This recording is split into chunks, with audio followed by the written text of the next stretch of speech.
नमस्कार दोस्तों, स्वागत है आप सभी का आपके अपने इस यूट्यूब चैनल बाय एमडी धीवर पर। सो दोस्तों, आज का जो हमारा क्लास होने वाला है वो क्लास नंबर 8वां होने वाला है।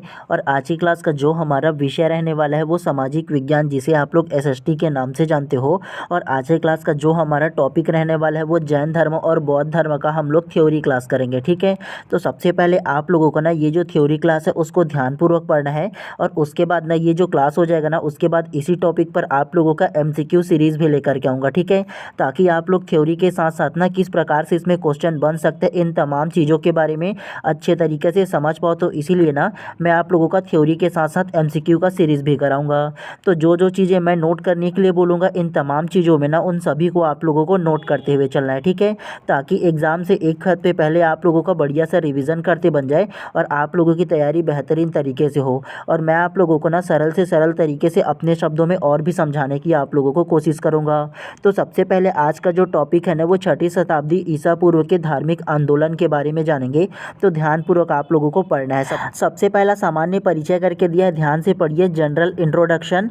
वैदिक कालीन जटिल व्यवस्था, कर्मकांड, अत्यधिक हिंसा के कारण 6ठी शताब्दी ईसा पूर्व में धार्मिक आंदोलन हुआ, जिसमें जैन, बौद्ध, चर्वक आदि ने एक नवीन दिशा भारतीय समाज को प्रदान की। तो 6ठी शताब्दी ईसा पूर्व के धार्मिक आंदोलन में कौन कौन सा पढ़ना है हमें? जैन धर्म को पढ़ेंगे, बौद्ध धर्म को पढ़ेंगे और चर्वक को थोड़ा सा पढ़ लेंगे, ठीक है। सबसे पहला जैन धर्म के बारे में ध्यानपूर्वक पढ़ते हुए चलेंगे। तो आप लोगों को क्या करना है? ध्यानपूर्वक पढ़ते हुए चलना है, ठीक है। चलिए, तो सबसे पहला जैन धर्म के बारे में जानते हैं। तो ध्यान से सबसे फर्स्ट को पढ़िए।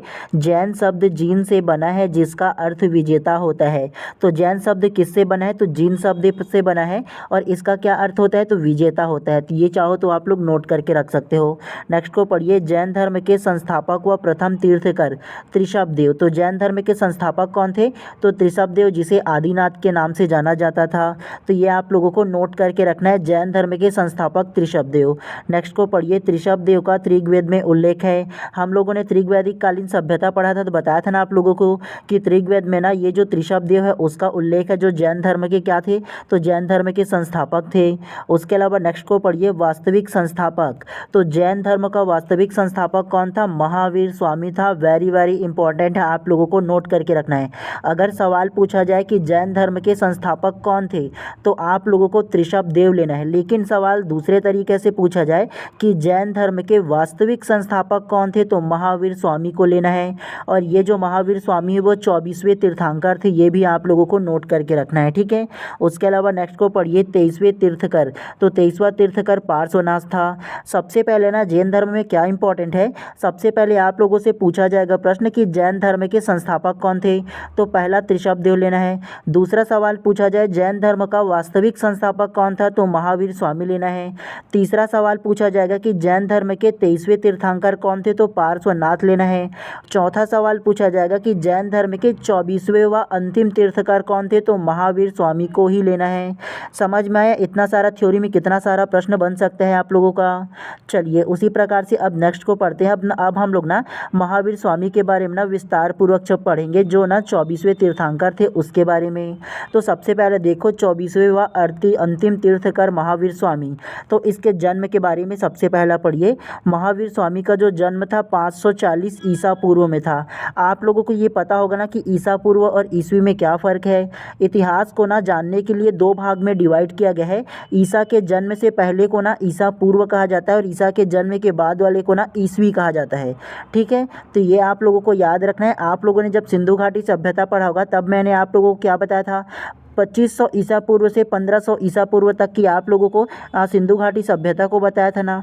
उसके अलावा ऋग्वैदिक सभ्यता और उत्तर वैदिक सभ्यता को क्या बताया था, आप लोगों को बताया था ना कि 1500 ईसा पूर्व से 1000 ईसा पूर्व वैदिक सभ्यता है, ये बोल करके। तो ईसा पूर्व में ना उल्टा चलता है, ये आप लोगों को याद रखना है, जो सन है वो। लेकिन अगर ईस्वी स्टार्ट होगा ना तो वो सीधा चलेगा, मतलब 1 से लेकर के जो आगे की संख्या है वो चलेगा, ठीक है। तो ये चीज़ आप लोगों को याद रखना है, आप लोगों को ना कन्फ्यूज़ नहीं होना है। चलिए, चलिए उसके बाद जन्म स्थान को जानते हैं कि महावीर स्वामी का जन्म स्थान कौन सा, तो कुंडल ग्राम वैशाली था। क्या, तो महावीर स्वामी का जो जन्म स्थान है वो कुंडल ग्राम वैशाली था, वज्जी महाजनपद बिहार में। ठीक है, तो ये जो वज्जी जो है ना वो महाजनपद में आता था जो बिहार में है। उसके पिता का नाम क्या था, तो सिद्धार्थ था। क्या, तो महावीर स्वामी के पिता का क्या नाम था, तो सिद्धार्थ था। और ये जो सिद्धार्थ जो है ना वो क्षत्रिय वर्ण के ज्ञातक कुल के थे, तो ये आप लोगों को याद रखना है। माता का क्या नाम था, तो माता का नाम त्रिशला था अथवा विदेह दत्ता था। क्या, तो विदेह दत्ता था अथवा त्रिशला, सबसे ज़्यादा जो चर्चित नाम है वो त्रिशला था, तो ये आप लोगों को याद रखना है, जो लिच्छवी कुल की प्रमुख चेटक की बहन थी। ठीक है, तो ये भी आप लोगों को याद रखना है। पत्नी का क्या नाम था महावीर स्वामी के, तो यशोदा नाम था। क्या, तो पत्नी का नाम यशोदा था जो कुंडलनीय गोत्र की कन्या थी। बचपन का नाम तो वर्धमान था। महावीर स्वामी के बचपन का क्या नाम था, प्रश्न पूछा जाता है, तो वर्धमान था, ये आप लोगों को याद रखना है। गृह त्याग, तो उन्होंने अपना गृह कुछ कब छोड़ा था, सबसे पहले जो महावीर स्वामी था ना वो आम लोगों की तरह ना वो भी खेलता कूदता और शादी वादी के जो बंधन में ना वो सारा चीज़ बंधन में बंध गया था, गृहस्थ जीवन बिता रहे थे। उसके बाद ना जब 30 वर्ष की उम्र में हुआ ना तब वो घर को छोड़कर चला गया। तो ध्यान से पढ़िए, 30 वर्ष की उम्र में बड़े भाई नंदीवर्धन के आज्ञा पाकर, तो 30 वर्ष की अवस्था में ना घर रिश्ते नाते सारा चीज़ को छोड़ करके चला गया। ज्ञान की प्राप्ति, तो ज्ञान की प्राप्ति कब हुआ, 12 वर्ष तप करने के पश्चात 42 वर्ष की उम्र में। तो 12 वर्ष ना तप करने के बाद 42 वर्ष की जो उम्र था ना तो उसमें महावीर स्वामी को ज्ञान की प्राप्त हुई, कैवल्य ज्ञान की प्राप्त हुई, ये आप लोगों को याद रखना है। नेक्स्ट को पढ़िए, जंबिका ग्राम त्रिजुपालिका नदी साल वृक्ष के नीचे कैवल्य ज्ञान प्राप्त हुआ। इसमें आप लोगों को वेरी वेरी इंपॉर्टेंट क्या है, पूछा जाता है प्रश्न कि महावीर स्वामी को ज्ञान की प्राप्ति कहाँ हुआ, तो ज्ञान की जो प्राप्ति हुआ ना वो त्रिजुपालिका नदी के तट पर हुआ। और एक सवाल पूछा जाता है किस वृक्ष के नीचे महावीर स्वामी को कैवल्य ज्ञान का प्राप्त हुआ, तो साल वृक्ष के नीचे कैवल्य ज्ञान का प्राप्ति हुआ था। तो ये आप लोगों को इसमें नोट करके रखना है, वेरी वेरी इंपॉर्टेंट है। जो ना हमेशा प्रश्न में पूछा जाता है वैसे प्रश्न को ही आप लोगों को बोल रहा हूँ कि नोट करना है। विशेष को पढ़ते हैं। उसके बाद ज्ञान प्राप्ति के पश्चात महावीर स्वामी को जितेंद्रिय नारायण कहा जाता था। ठीक है, तो ये आप लोगों को क्या नोट करना है, ये जो जितेंद्रिय नारायण है ना तो वो उसको याद रखना है। महावीर स्वामी को ज्ञान प्राप्त होने के बाद उसको कहा जाता था। अन्य नाम क्या है, देखिए, अर्ह जिसे योग्य कहते हैं, निग्रार्थ जिसे बंधन रहित कहते हैं, जीन, कैवलिन व सर्वज्ञानी कहलाए। तो इनके तमाम नाम को आप लोगों को याद रखना है। प्रथम उपदेश, प्रश्न पूछा जाता है आप लोगों से कि महावीर स्वामी ने प्रथम उपदेश अपना कहाँ दिया, तो राजगिरी के विपुलांचल पर्वत पर। ठीक है, वाराकर नदी के किनारे। तो ये आप लोगों को याद रखना है कि राजगृह में ना सबसे पहला जो महावीर स्वामी है उन्होंने अपना उपदेश दिया था। उसके अलावा प्रथम शिष्य कौन था, जमाता जामली, जो उसका दामाद था। क्या, तो जमाता जामली जो था ना वो प्रथम शिष्य था महावीर स्वामी का। उसके अलावा प्रथम शिष्या कौन थी, तो चंदना था। कौन, चंदना जो है ना वो प्रथम शिष्या थी।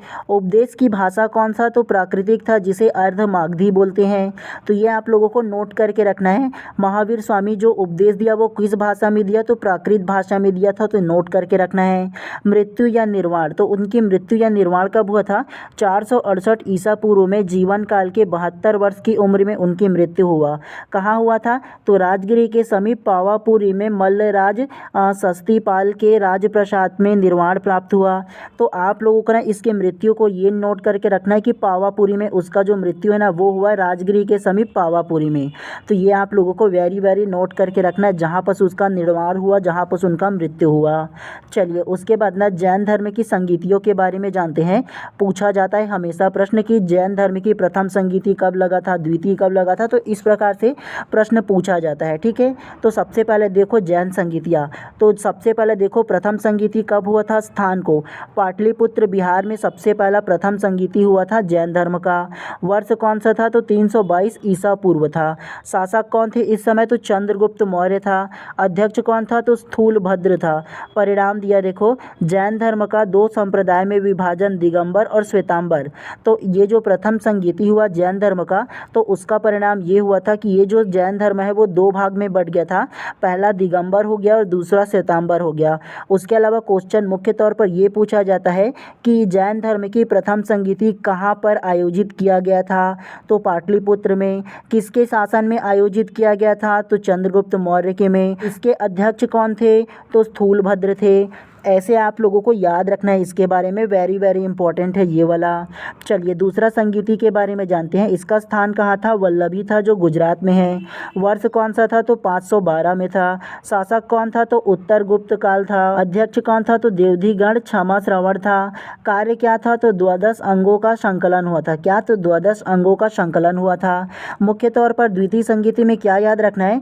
द्वितीय संगीति का स्थान कौन सा था? तो वल्लभी गुजरात था। कब हुआ था? तो 512 ईस्वी में हुआ था। शासक कौन था? तो उत्तर गुप्त काल था। केवल इतना याद रखना है आप लोगों को। और अध्यक्ष कौन था? तो देवधीगण था। बस इतना आप लोगों को याद रखना है इसके बारे में। उसके बाद ना इसका जो पूरा PDF है ना, वो मैं अपने टेलीग्राम चैनल पर भी डाल दूंगा, तो वहाँ से भी आप लोग डायरेक्ट डाउनलोड करके ना दोबारा एक बार प्रैक्टिस कर लीजिएगा, पढ़ लीजिएगा। चलिए उसके बाद आप थोड़ा सा ना बौद्ध धर्म के बारे में जान लेते हैं, तो ध्यान से पढ़िएगा। आप लोगों को खास तौर से कंफ्यूज नहीं होना है। क्यों? क्योंकि ना इनमें ना कई जो चीज़ है वो आप लोगों को समानताएं मिलेगा। जैन धर्म में और बौद्ध धर्म में 2-4 जो नाम वगैरह रहेंगे ना, वो आप लोगों को समानता मिल सकता है। तो इसीलिए खास तौर से आप लोगों को ध्यान देना है, कंफ्यूज आप लोगों को नहीं होना है इसके बारे में, ठीक है। चलिए बौद्ध धर्म के बारे में जानते हैं। सबसे फर्स्ट को पढ़िए। बौद्ध धर्म के प्रवर्तक एवं संस्थापक गौतम बुद्ध थे।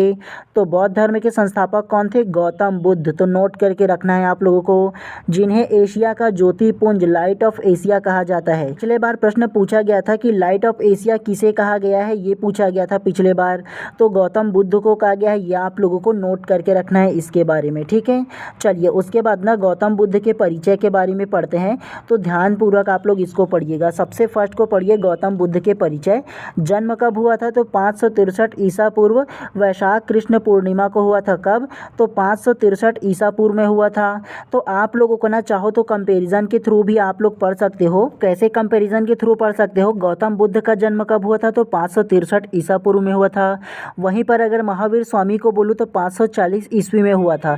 तो दोनों को कंपैरिजन के थ्रू पढ़ोगे तो अच्छा रहेगा आप लोगों के लिए। जन्म स्थान को देख लो, नेपाल के तराई ग्राम लुम्बिनी कपिलवस्तु राजगढ़ में हुआ था। तो ये आप लोगों को याद रखना है कि गौतम बुद्ध का जन्म स्थान कौन सा था? तो नेपाल की तराई में लुम्बिनी नामक ग्राम में हुआ था। तो ये आप लोगों को इसको नोट करके रखना है। मूल नाम क्या था? तो मूल नाम जो है वो सिद्धार्थ था। यही बस आप लोगों को कन्फ्यूज़न हो सकता है, क्योंकि ना आप लोगों ने ना ये जो महावीर स्वामी है ना, उनके पिता का नाम क्या पढ़ा था? तो सिद्धार्थ पढ़ा था। क्या? तो महावीर स्वामी के पिता का नाम वहाँ पर सिद्धार्थ था, लेकिन यहाँ गौतम बुद्ध का जो मूल नाम है, जो बचपन का नाम है, वो सिद्धार्थ था। तो इसमें आप लोगों को कन्फ्यूज़न नहीं होना है। दोनों को कंपैरिजन के थ्रू पढ़ोगे तो बहुत अच्छे से आप लोगों को समझ में आ जाएगा, ठीक है। और ये जो कौन सा था? शाक्य का क्षत्रिय कुल में जन्मा था। तो ये भी आप लोगों को याद रखना है। माता का क्या नाम था? तो माता का नाम देखो महामाया महाप्रजापति गौतमी था, ठीक है। पालन करने वाली जो माता है वो। तो ये आप लोगों को याद रखना है कि गौतम बुद्ध के माता का नाम महामाया है, जबकि महावीर स्वामी के माता का क्या नाम था? तो उसका नाम त्रिशला था। आप लोगों को कंपैरिजन करना है, ठीक है। पुत्र का नाम दिया है देखो राहुल। तो इनके जो पुत्र थे उनका नाम राहुल था। इनकी पत्नी का क्या नाम है? तो यशोधरा। क्या? तो इनकी पत्नी का नाम जो है वो यशोधरा है ना। और उसके अलावा आप लोगों ने ना जो महावीर स्वामी है उसकी पत्नी का नाम क्या पढ़ा था? यशोदा पढ़ा था। दोनों में कंफ्यूज नहीं होना है। महावीर स्वामी की पत्नी का नाम यशोदा है, लेकिन गौतम बुद्ध की पत्नी का नाम यशोधरा है। दोनों को आप लोगों को अच्छे से समझना है, ठीक है। उसके अलावा नेक्स्ट को पढ़िए ज्ञान की प्राप्ति। 6 वर्ष की तपस्या के पश्चात 35 वर्ष की उम्र में, तो गौतम बुद्ध को ज्ञान की प्राप्ति कितना वर्ष की उम्र में हुआ था? तो 35 वर्ष की उम्र में हुआ था। तो ये आप लोगों को याद रखना है। और जबकि ना महावीर स्वामी को कितने वर्ष की उम्र में ज्ञान की प्राप्ति हुआ? तो 42 वर्ष की उम्र में महावीर स्वामी का ज्ञान की प्राप्ति हुआ था, लेकिन गौतम बुद्ध को 35 वर्ष की उम्र में हो गया था, ठीक है। ये 6 वर्ष के लिए तपस्या किया था, वो 12 वर्ष के लिए तपस्या किया था। दोनों को कंपैरिजन करना बहुत ज़्यादा जरूरी है। बार बार बोल रहा हूँ, ठीक है, वरना कंफ्यूज बहुत हो जाओगे आप लोग। उसके अलावा अन्य नाम दिया है देखो, तथागत शाक्य मुनि प्रक्षणा, ठीक है। तो ये याद रखना है। प्रथम उपदेश सारनाथ। तो ये जो गौतम बुद्ध है उन्होंने अपना प्रथम उपदेश कहाँ दिया था? तो सारनाथ दिया था। उसके अलावा जो महावीर स्वामी है उन्होंने अपना प्रथम उपदेश कहाँ दिया था? तो राजगृह में दिया था। तो ये आप लोगों को याद रखना है। सर्वाधिक उपदेश उपदेश श्रावस्ती में दिया था। कहाँ? तो सबसे ज़्यादा जो उपदेश है वो श्रावस्ती में दिया था, कौशल देश की जो राजधानी है वो। उपदेश की भाषा कौन सा है? तो पाली है। क्या? तो उपदेश की जो भाषा है गौतम बुद्ध का वो पाली है, जबकि महावीर स्वामी का प्राकृत भाषा में दिया था। तो ये आप लोगों को याद रखना है। उसके अलावा निर्वाण दिया है, मतलब इनकी जो मृत्यु है वो किस स्थान में हुआ था? तो कुशीनगर उत्तर पूर्व प्रदेश में हुआ था। क्या? तो निर्वाण जो है वो कुशीनगर में हुआ था। तो ये आप लोगों को याद रखना है इसके बारे में। उसके अलावा जो महावीर स्वामी का उसका निर्माण कहाँ हुआ था? तो वो राजगृह में हुआ था। तो दोनों को आप लोगों को याद रखना है अलग अलग, ठीक है। उसके अलावा इसका PDF दे दूंगा, तो वहाँ से भी आप लोग अच्छे से पढ़ लीजिएगा ताकि आप लोगों को अच्छे से समझ में आ जाए। चलिए उसके बाद ना बुद्ध के जीवन के संबंध में बौद्ध धर्म के प्रतीक या चिन्ह के बारे में जानते हैं। पूछा जाता है कि क्या क्या इसका प्रतीक चिन्ह होता है।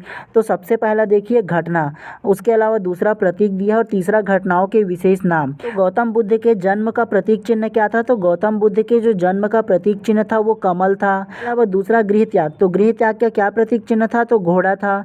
जिसे क्या घटना बोला जाता है? तो महाभिनिष्क कर्म बोला जाता है। ज्ञान प्राप्ति किसमें हुआ था? तो पीपल बोधि वृक्ष के नीचे हुआ था, जिसे महासंबोधि कहा जाता है।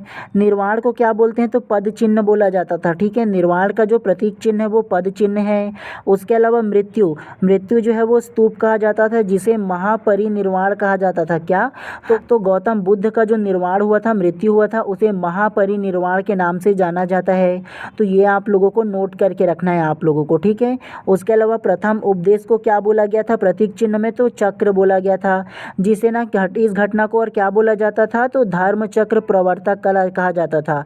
जब इन्होंने उपदेश दिया ना तो उसे धर्म चक्र प्रवर्तन कहा जाता था। ये आप लोगों को याद रखना है। उसके अलावा अनुयायी शासक के बारे में दिया है कि बौद्ध धर्म के ना अनुयायी शासक कौन कौन से थे। सबसे पहला अशोक, दूसरा दशरथ, तीसरा बिंबिसार, चौथा अजातशत्रु, पांचवा प्रसेनजित और छठवां धर्मपाल। तो ये जो तमाम थे ना वो बौद्ध धर्म के अनुयायी थे, उनके अनुयायी थे। ये आप लोगों को याद रखना है इसके बारे में। चलिए उसके बाद ना नेक्स्ट को पढ़ते हुए चलते हैं। चलिए उसके बाद बौद्ध धर्म की मान्यताएं एवं सिद्धांत के बारे में जानते हैं कि बौद्ध धर्म में कौन कौन सा सिद्धांत और मान्यताएं था। सबसे पहले त्रिरत्न, तो त्रिरत्न में कौन सा था? बुद्ध, संघ और धम्म था त्रिरत्न में। उसके अलावा पंचस्कंद था। उसके अलावा तीसरा मध्य मार्ग या मध्यम प्रतिपाद था। उसके अलावा अष्टांगिक मार्ग था। पांचवा क्षणिकवाद था। छठवां अनात्मवाद था। सातवां बौद्ध धर्म के 10 शील है, जिसमें एक आस्ते है ना। तो 10 शील है, ये आप लोगों को याद रखना है, बस इतना सी बातें। चलिए इसके बाद ना बौद्ध साहित्य के बारे में जानते हैं कि बौद्ध कालीन ना कौन कौन सा साहित्य हुआ। सबसे पहले को पढ़िए, इसे पीटक साहित्य के नाम से भी जाना जाता है। ये मौलिक व प्राचीनतम ग्रंथ है। त्रिपिटक बौद्ध धर्म से संबंधित है।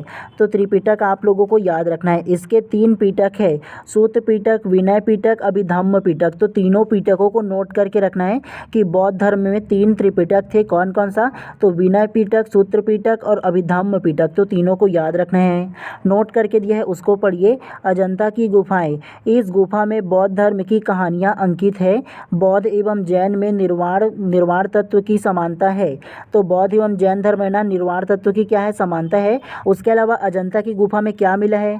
तो अजंता की गुफा में बौद्ध धर्म संबंधित कहानियां मिला है, अंकित है कहानी जो है वो। तो ये आप लोगों को याद रखना है। पूछा जाता है प्रश्न कि अजंता की गुफा में किस धर्म का जो अवशेष है वो मिला है या किस धर्म की कहानियाँ मिला है, ये पूछा जाता है। तो याद रखना है बौद्ध धर्म का, ठीक है। चलिए इसके बाद ना हम लोग ना बौद्ध संगीति के बारे में जानते हैं कि कौन कौन सा बौद्ध संगीति कहाँ कहाँ पर था। तो ध्यानपूर्वक आप लोग पढ़िए। सबसे पहले मुख्य बिंदु दिया है, प्रथम बौद्ध संगीति, द्वितीयक बौद्ध संगीति, तृतीयक बौद्ध संगीति और चौथा। तो 4 संगीति हुआ था। इन चारों को आप लोगों को याद रखना है पहला, ठीक है। आप लोगों को ना थोड़ा सा जूम को हटा देता हूँ ताकि आप लोगों को अच्छे से दिखे, इसके वजह से। चलिए सबसे पहले जानते हैं वर्ष। 483 ईसा पूर्व में क्या हुआ था? तो 483 ईसा पूर्व में ना स्थान को देखो, सप्तपणी गुफा में। तो सप्तपणी गुफा में ना ये जो 483 में पहला बौद्ध संगीति हुआ था, किसके शासनकाल में? तो अजातशत्रु के शासनकाल में। अध्यक्ष कौन था? तो महाकश्यप था। क्या? तो महाकश्यप जो था ना, तो इस संगीति का अध्यक्ष था। उसके अलावा विशेष क्या हुआ इस संगीति में? बौद्ध धर्म के 2 पिटकों का संग्रह किया गया, सूत पिटक और विनय पिटक। तो ये जो प्रथम संगीति है उसमें आप लोगों को क्या याद रखना है? सबसे पहला बौद्ध धर्म का पहला संगीति कब हुआ था? तो 483 ईसा पूर्व में हुआ था, ये याद रखना है। स्थान कौन सा था? तो सप्तपणी गुफा था। शासक कौन था? तो अजातशत्रु था। अध्यक्ष कौन था? तो आप लोगों को याद रखना है महाकश्यप था। बस ये चारों को याद रखना है, ठीक है।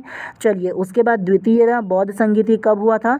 तो 383 को हुआ था, जस्ट 100 साल के बाद हुआ था। और कौन सा स्थान था? तो वैशाली था।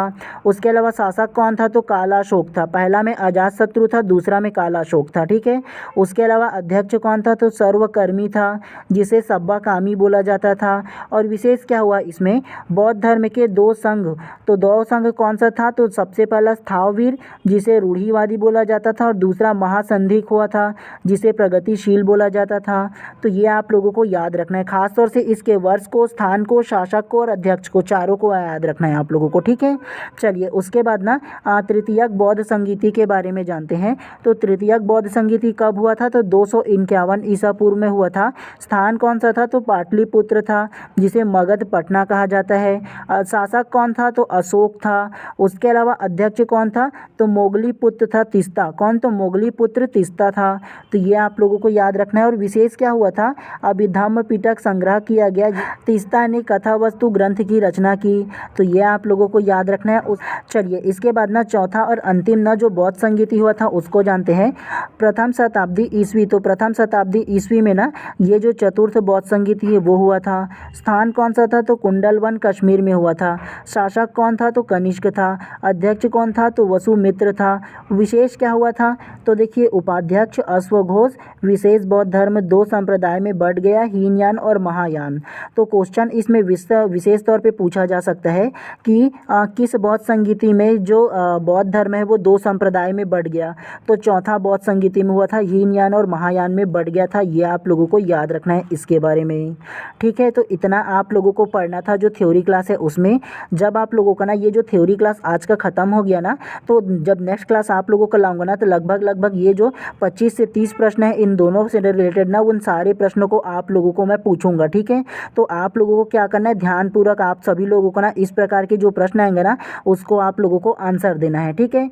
तो चलिए आज की इस क्लास को यहीं पर समाप्त करते हैं। और अगर आप लोग चैनल पे नए होंगे तो चैनल को सब्सक्राइब कर देना और बेल आइकन को दबा देना, ताकि इसी प्रकार से जब भी मैं क्लास लाऊं तो प्रॉपर टाइम पे आप लोगों को उसका नोटिफिकेशन मिले। तो इसीलिए ज़्यादा जरूरी कि आप चैनल को सब्सक्राइब कर दो, ठीक है। चलिए मिलते हैं इसी प्रकार से नेक्स्ट वीडियो में। और अगर आप लोगों के मन में किसी प्रकार का सवाल हो ना, जिसके लिए आप लोग चाहते हो कि मैं अपना पर्सनल नंबर आप लोगों को सजेस्ट करूं, तो इसके लिए आप लोगों को क्या करना है, सबसे पहले आप लोग इंस्टाग्राम पर जाइए, वहां सर्च कीजिए बाय MD धीवर करके, और वहां पास आप लोगों को मेरा प्रोफाइल मिलेगा। और मेरे प्रोफाइल के कमेंट बॉक्स पर कमेंट कीजिए कि सर आप अपना नंबर दीजिए बोल करके। तो सबसे पहले मैं अपने फ़ोनपे का नंबर दे दूंगा, और उस फ़ोनपे के नंबर पर आप लोगों को केवल 200 फ़ोनपे करना है। और उसके बाद ना मेरा जो पर्सनल नंबर है उसे आप लोगों को दे दूंगा। और उसके बाद डायरेक्ट आप मेरे से ना कॉल करके बात करके किसी भी प्रकार की अगर सजेशन लेना चाहो तो वो ले सकते हो, या किसी भी प्रकार के सवाल है तो वो पूछ सकते हो। और ये जो रिक्वायरमेंट है ना केवल विशेष व्यक्तियों के लिए रखा हूँ, जिनको विशेष प्रकार से सजेशन की आवश्यकता है उनके लिए। चाहूँ तो मैं फ्री ऑफ कॉस्ट में भी दे सकता हूँ, लेकिन क्या है ना, छोटे छोटे प्रश्न के लिए आप बार बार फ़ोन करोगे ना, तो इसीलिए इस प्रकार के जो रिक्वायरमेंट है वो मैं रखा हूँ, ठीक है। चलिए सोचिएगा अब ज़रूर आप लोग इसके बारे में। चलिए आप बढ़िया सा पढ़ते रहिए। आप सभी लोगों का दिन शुभ एवं मंगलमय हो। मिलते हैं इसी प्रकार से नेक्स्ट वीडियोज़ में।